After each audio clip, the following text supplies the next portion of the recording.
Hello, friends, and welcome to Jewels of Truth. My name is Daniel Fontenot, and today we will be discussing, should the Christian religion be enforced in America?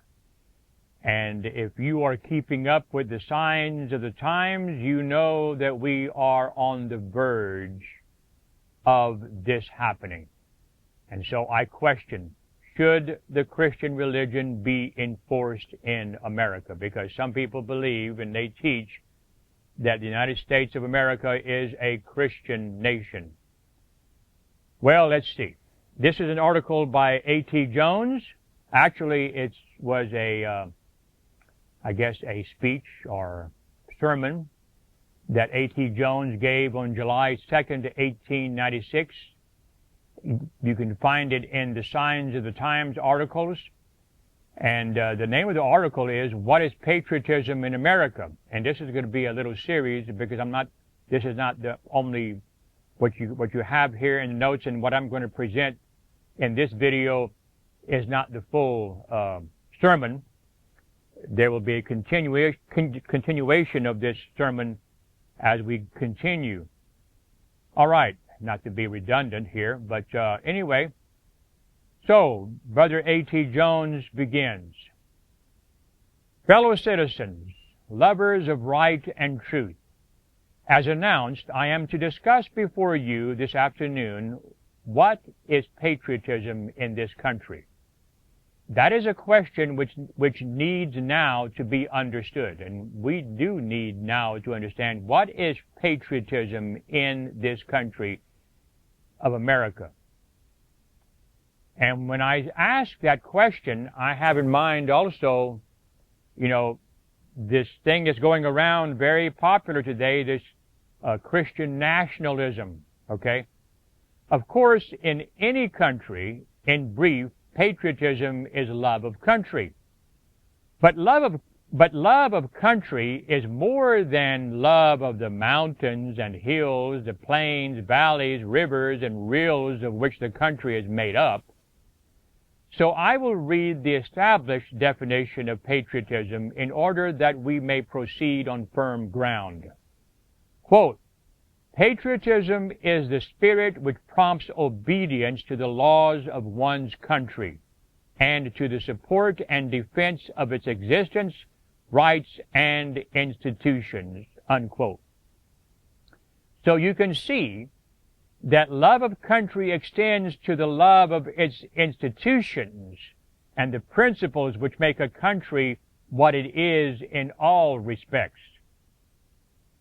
If it were simply the mountains and hills, valleys, and plains of which the country is made up, I could be just as patriotic in Germany as I can here. Yet can therefore see that it is not the material earth, but the principles which make the country what it is. The principles of this government. In order for us to know what patriotism is in this country, it will be necessary for us to know what the principles are which make this country what it is, and what has been all these years, and to see what will be the results if these principles are not maintained.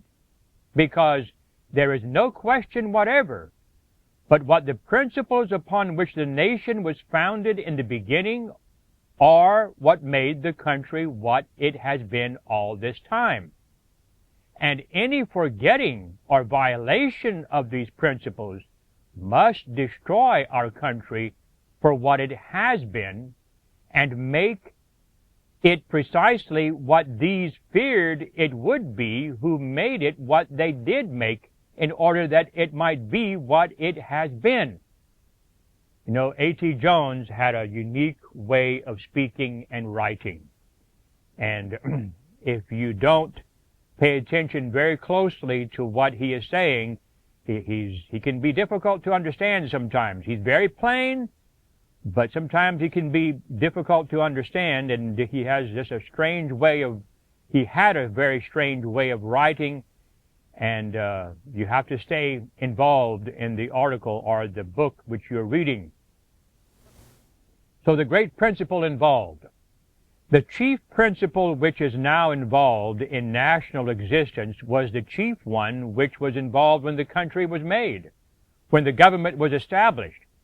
And that is the question of religion and the state. That is the question of religion and the state. What are their relationships, if they have any? How shall they stand one towards the other if there be any relationship between them? It is to these questions and that particular principle to which I shall call your attention today, because, as our fathers well knew and said, it is only in the separation of religion and the state that religious liberty can ever be assured to the people. And only by religious liberty being assured to the people can civil liberty ever be assured to the people. I feel compelled to repeat the reading of that sentence. It is so very true. It is only in the separation of religion and the state that religious liberty can ever be assured to the people. And only by religious liberty being assured to the people can civil liberty ever be assured to the people. And this goes along with what I've said for so many years. Once religious liberty is gone, that's it, brothers and sisters. It's all gone. When religious liberty is gone, all liberty is gone. Before the Declaration of Independence was made, the colony of Virginia published a Declaration of Principles of which this is a part. Quote, that religion, or the duty which we owe to our Creator, and the manner of discharging it, can be directed only by reason and conviction, not by force or violence, and therefore all men are equally entitled to the free exercise of religion according to the dictates of conscience. Unquote. So very true. That was made before, this statement I just read to you was made before the Declaration of Independence. Virginia had an established religion, as the colonies all had, except Rhode Island. And they were trying to free themselves from the establishment of religion. That was the first step. As soon as the Declaration of Independence had been made, the Presbyterians, Quakers, and Baptists of Virginia followed the lead that was made by the colonial legislature and sent in a petition to the General Assembly asking for the disestablishment of religion in the new state of Virginia. And one reason which they gave for the disestablishment of religion was this, quote, now this is one of the most, if not probably the most important statement in this sermon that A.T. Jones gave. He's quoting here from the colonial legislature, I guess it was, or the Presbyterians, Quakers, Baptists of Virginia, okay? They said, it is impossible for the magistrate to adjudge the right of preference among the various sects which profess the Christian faith without erecting a claim to infallibility, which would lead us back to the Church of Rome. Please, dear friends, let me read this sentence to you again. It is impossible for the magistrate to adjudge the right of preference among the various sects which profess the Christian faith without erecting a claim to infallibility, which would lead us back to the Church of Rome. So it's very plain. Once they make the decision as to which is the true religion, you erect a claim to infallibility. And that then leads us back to the Church of Rome, the Catholic Church, the papacy. That petition, Brother Jones continues, was presented to the legislature where Jefferson and Madison, President Jefferson, President Madison, actively supported it. Okay? They supported the disestablishment of religion in the state. Washington was not in place where he could support it at that time, but he did support it, however. But Jefferson and Madison were the leaders in the support of that petition for the disestablishment of religion in Virginia. They were the leaders. Jefferson and Madison were the leaders in the support of that petition for the disestablishment of religion in Virginia. The bill passed, and religion was disestablished in Virginia. No sooner was that done, however, than an attempt was made to reestablish it. That campaign had been conducted practically, you see, against the establishment of some particular church. Now, I have a reason why I have underlined the word particular every time it appears in this sermon. You'll understand, okay? Because, well, let's continue. The Episcopal Church was the established church at that time, and the campaign being conducted along this line, the minds of the people had been directed only to the disestablishment of a particular church or the separation of a particular church from the state. So that when that church was disestablished and there was a separation of church and state in that sense, there was a movement made to establish religion. Not any particular denomination, not any particular profession, but general Christianity. This was presented in the form of a bill and establishing a provision for teachers of the Christian religion, not the teachers of any particular denomination, but those who had presented the original petition and carried it through against the establishment of religion, knew that the principles upon which they had done that were equally involved in the other. And in the right against it, they put forth the same arguments with more added to them. Let me stop right there in the middle of that paragraph.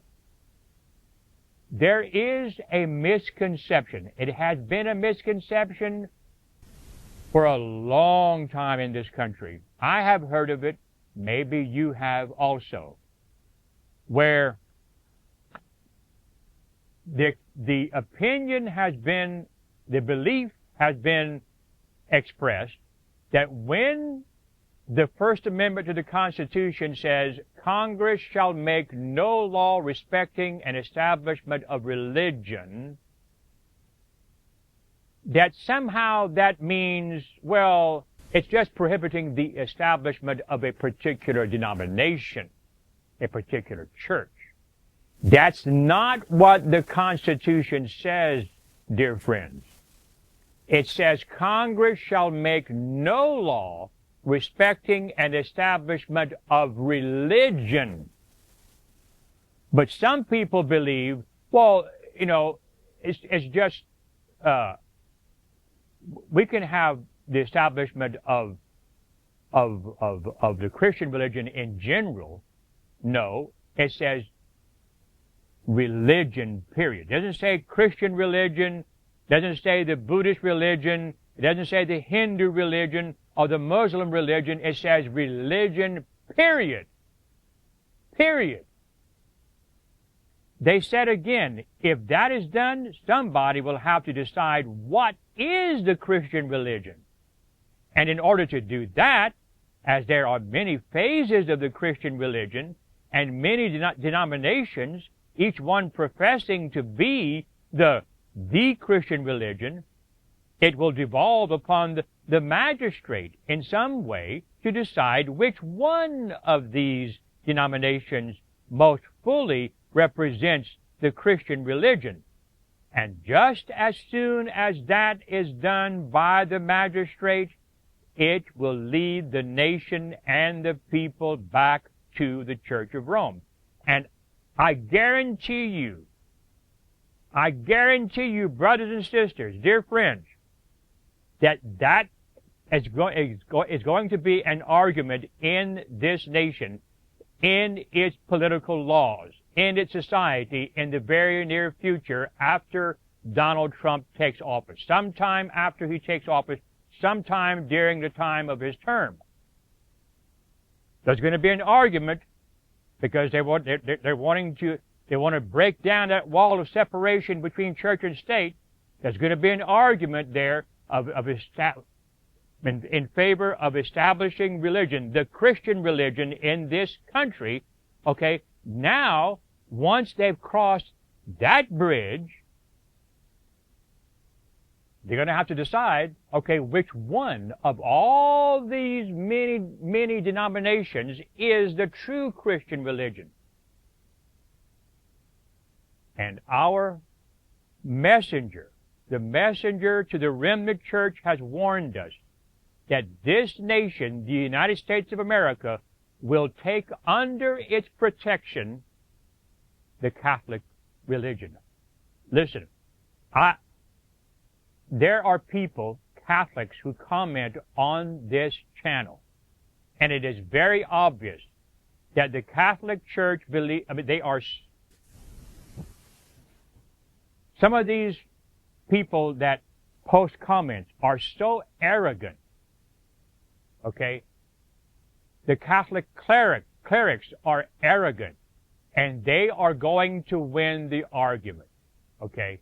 That's what's going to happen in this nation. They're going to win the argument as to which Christian denomination is the true Christian denomination. It will be, in their minds, the Catholic religion. And the Protestants will go along right with it. Okay? Continuing here. So, again, the main point of this is just as soon as that is done by the magistrate, determining which one is the true Christian religion, it will lead the nation and the people back to the Church of Rome. And they said, back then, in Founding Fathers, we don't want that. So they repeated it. Quote, "It is impossible for the magistrate to adjudge the right of preference among the various sects which profess the Christian faith without erecting a claim to infallibility which would lead us back to the Church of Rome." They understood this back then. Today, far removed, 200 plus years, almost 250 years removed from this time, we have forgotten it in this country, and this nation, the United States of America, is going to pay a terrible price for forgetting this. They truly ask, quote, "Who does not see that the same authority which can establish Christianity in exclusion of all other religions may establish with the same ease any particular sect of Christians in exclusion of all other sects?" Really? Exactly, yes. Who does not see that now, Brother Jones echoes. They supposed everybody ought to see that. There were enough in Virginia to see it and to say that it could not be done. Who does not see now that the same authority can establish the Christian religion in exclusion of all other religions, can also establish any particular sect of religion in exclusion of all other sects? They said that the first principles of this bill, watch this, they said that the first principles of this bill differed from the Inquisition only in degree. Okay? Once you establish which one is the true church, once the state does that, okay, once you accomplish because evidently that was their bill. They wanted to do that. It differed from the Inquisition only in degree. Very amazing. They said that this was only the first step to the Inquisition, to which the Inquisition would certainly be the last in the career of the intolerant. Let me read that again. They said that this was only the first step to which the Inquisition would certainly be the last in the career of the intolerance, and they did not propose to take that first step. Praise God. If they had went ahead and took that first step, where would you and I be? Probably not even to be alive. And again they said that it is right for every man to worship according to the dictates of his own conscience, and that he was responsible only to the judge of all, that is God, for the exercise of that right. That principle was the principle upon which the gospel was first propagated, the principle of the Reformation from popery. That right of worship can never be transferred to another.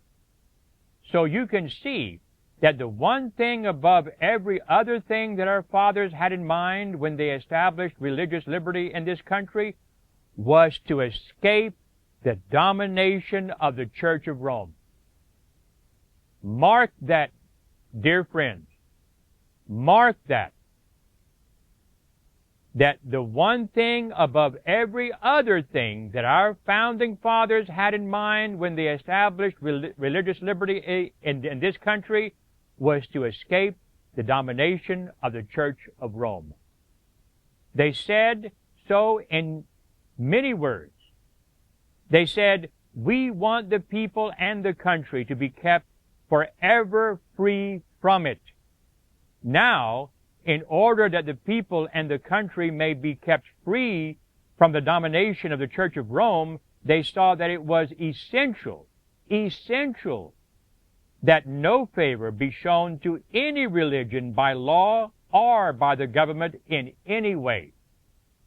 They said that in so many words, they said it plainly, and they stuck to it until religious liberty, absolute and complete, was established in the state of Virginia. This was before the national government was formed, while these colonies had become free and independent states, as of right they ought to be. Now, that was done after a long discussion in which Jefferson was engaged. It continued nearly 10 years. Nearly 10 years, dear friends. It took nearly 10 years to decide that contest in the state of Virginia. That's a long time to decide such a question. Whether church and state should be united, whether religious liberty should be granted, which that's really what it was, although they were arguing about, okay, whether or not the Christian religion should be established in this country. But so certain did it appear that the bill establishing a provision for teachers of Christian religion would pass if it were allowed to come before the assembly, that a motion was made simply to gain time. Thank God. They were so certain that it would pass that Jefferson and Madison did not want it to come to a vote. Madison made a motion that the whole subject be postponed until the next General Assembly. In the meantime, however, the bill was printed and distributed among the people so that the next General Assembly could be instructed upon the question when they came together and could vote directly upon the instructions which they had received. Fortunately, the motion was carried. As soon as this was accomplished, Madison wrote a remonstrance against it. Now, so what happened here, they were wanting to vote on it, whether or not, this bill, which would be establishing a provision for teachers of the Christian religion to be, paid by the state, supported by the state, okay, Jefferson and Madison saw that it was going to pass if it was voted upon. So Madison made a motion that the whole subject be postponed until the next General Assembly. And so they voted on that, or the motion was carried, okay, and thank God it was. As soon as this was accomplished, Madison wrote a remonstrance against it, and along with the Declaration of Independence and the Constitution of the United States, it was one of the grandest public documents that was ever made. You see what Jones is doing here? He's saying, you got the Declaration of Independence, you have the Constitution of the United States, those are the two grandest documents. But then just below it, you might say, was James Madison's remonstrance. I forgot the full name of that. But people have forgotten that it ever existed, this remonstrance against this bill that would have made provision for teachers of the Christian religion be supported by the state. Most people have forgotten that it ever existed, and many who remember that it existed have forgotten what it says. And when you think of this, dear friends, when you think of this, think of what President George W. Bush did at the very time when he first entered office. What did he do? He made sure that a law was passed that, what do they call that? The faith-based initiative. Okay, this opened the door so that the state could now support religious schools, give vouchers. There's so many people in this country today, since that time especially, because they were pushing for this even before Bush came into office. And for school vouchers, the state is paying Christian parents to send their children to Christian schools, and that's against the Constitution of the United States. That's against the First Amendment, which separates church and state. But I hope you will never rest until you hunt up that memorial and remonstrance. That's what it's called, Memorial and Remonstrance. That's Madison's Memorial and Remonstrance, which was written by Madison at that time, and read it over and over again until every principle and every sentence in it become ingrained in your very makeup, that you may see what is involved in it. I will read only a few passages from the remonstrance, but before doing that, I will read a few sentences from the bill that was framed by Thomas Jefferson. This is what Thomas Jefferson said. Well aware that Almighty God hath created the mind free, that all attempts to influence it by temporal punishments or burdens, or by civil incapacitations, tend only to beget habits of hypocrisy and meanness, and are a departure from the plan of the Holy Author of our religion, who, being Lord both of body and mind, yet chose not to propagate it by coercions on either, as was in his almighty power to do, that the impious presumption of legislators and rulers, civil as well as ecclesiastical, who, being themselves but fallible and uninspired men, have assumed dominion over the faith of others, setting up their own opinions and modes of thinking as the only true and infallible, and as such endeavoring as the only true and infallible,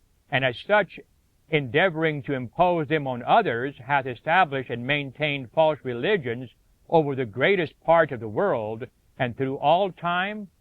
Of course, Brother Jones says, he kind of interjects this in here, he says, of course it was.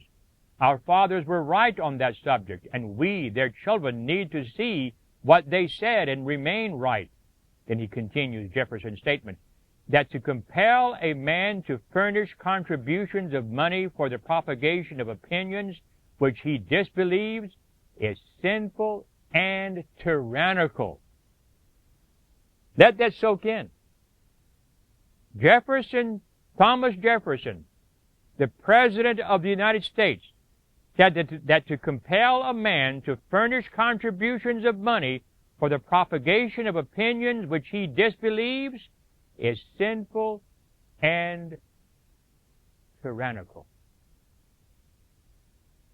Now take that little end of his statement right here and fast forward it to the time when George W. Bush made sure that the faith-based initiative was passed and enforced in this country.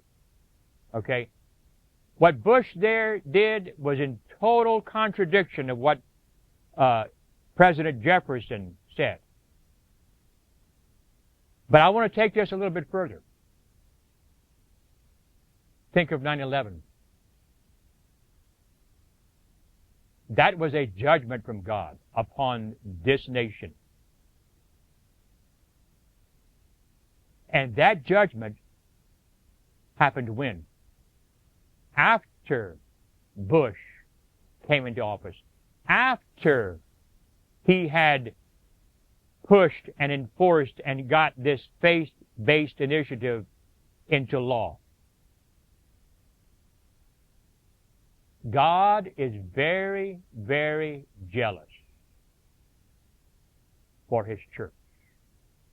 How dare the government force individuals to furnish contributions of money, because you know we're taxed on this, furnish contributions of money for the propagation of opinions which he disbelieves and is sinful. And if you do that, this is sinful. If you force someone to support something which he does not believe in, that is sinful and tyrannical. That is popery. Brother Jones continues, that is so. Yet doubtless you all know that within the last 10 years, the United States government, now he's taken it now to his day in the 1880s, 1890s time period, and you the people and we the people who compose the government have been compelled to pay out money for the propagation of opinions which we did not believe. The Congress of the United States has been making contributions of money to several different churches in the past, but now to the Catholic Church alone, because the others got ashamed of it and quit. But this present year, hundreds of thousands of dollars of United States money has gone to the Catholic Church for the propagation of her opinion. Well, Jefferson and our fathers said this thing was sinful and tyrannical. William S. Lincoln of Michigan went up to Congress and he made such a stir over the thing that it is being shut down now, but not nearly as suddenly as it ought to be. It is the same way with religion in the schools, taxing them to pay contributions of money for the propagation of opinions which they do not believe. It will never do. I read further. Be it therefore enacted by the General Assembly that no man shall be compelled to frequent or support any religious worship, place, or ministry whatsoever, nor shall be enforced, restrained, or molested, or burdened in his body or goods, nor shall otherwise suffer on account of his religious opinions or beliefs, but that all men shall be free to profess and by argument to maintain their opinions in matters of religion, and the same shall in no wise diminish, enlarge, or affect their civil capacities. Unquote. Now for the remonstrance by Madison in 1779. Quote, we, the subscribers of the said Commonwealth, having taken into serious consideration a bill printed by order of the last session of the General Assembly, entitled, quote, a bill establishing a provision for teachers of the Christian religion, unquote, and conceiving that the same, if finally armed with the sanction of law, will be a dangerous abuse of power, are bound as faithful members of a free state to remonstrate against it and to declare the reasons by which we are determined. We remonstrate against the said bill because we hold it for a fundamental and undeniable truth that religion are the duty which we owe to our Creator, and the manner of discharging it can be directed only by reason and conviction, not by force or violence. The religion, then, of every man must be left to the conviction and conscience of every man.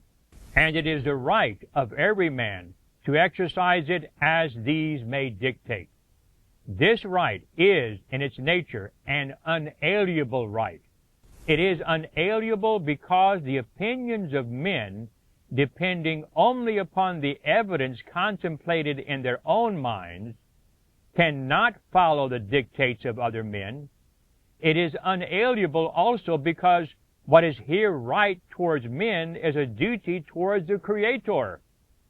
True it is that no other rule exists by which any question which may decide or divide a society can be ultimately determined than the will of the majority. But it is also true that the majority may trespass upon the rights of the minority. These, and that's the end of that quote. Okay? So, these are, and Brother Jones continues, these are some of the things that were said. I read simply enough to show you the trend of the document. It was knowing what was in that and sticking to it that made our country what it was and what it has been all these years. And only by knowing that and sticking to it can the country remain what it has been, the home, the very citadel of liberty, both civil and religious, for all mankind. Now, the 2 points which we have made thus far are these. Our fathers wanted the country and the people to be forever free from the domination of Rome and Popery. And in order to do that, they said that the government must be free and separated entirely from any religion of any kind in any way, and that by doing that they would be sure of not being led back to Rome. And again, that was from A.T. Jones in The Signs of the Times, What is Patriotism in America, July 2nd, 1896. You know, in closing here, it has been said, and I know all of you have heard this, you know, many people attribute the greatness of America to its, its free, okay, its freedoms, and to its military, things like that, okay? But it's not just freedom per se. It's civil and religious freedom, especially religious freedom, okay? It's this separation of church and state. There's a reason why that amendment, the First Amendment, is the First Amendment. Congress shall make no law respecting an establishment of religion or prohibiting the free exercise thereof. There's a reason why it's first. Because once that one is gone, all other freedoms are gone also. And so it should be no wonder if you hear me say, and I've read the statements like this many times on this channel from the Spirit of Prophecy, that once this nation enforces a Sunday law, it's going down. That will be not a national apostasy. National apostasy in this country will end in national ruin. 9/11 is a little foretaste of that. Okay? As I said before in this presentation, it was some months after President Bush had entered into office as president, and he somehow got this faith-based initiative going, it was some months after that that this nation suffered the attack of 9/11. That was a foretaste of what is coming. We haven't seen anything yet in this country. This is a warning to America, and it's a warning to God's people to get ready for the crisis. It is just ahead. There's no more saying it's, years ahead. No. We have been watching, I have been watching this, and other Adventists have been watching the progression of this for years, for many years. And we know for sure, we have many evidences to prove this. We are right on the brink of this happening. So if you agree with this presentation and you would like to share it with others, then for one thing, tap that like button so that it can be sent far and wide to those who are hungering for truth. And tap that share button so that it can be sent to your friends and relatives, and place your comments or questions. And if you haven't subscribed, we would highly encourage you to do so. We thank you for joining us here at Jewels of Truth. We hope and we pray that you will have a good day in the Lord.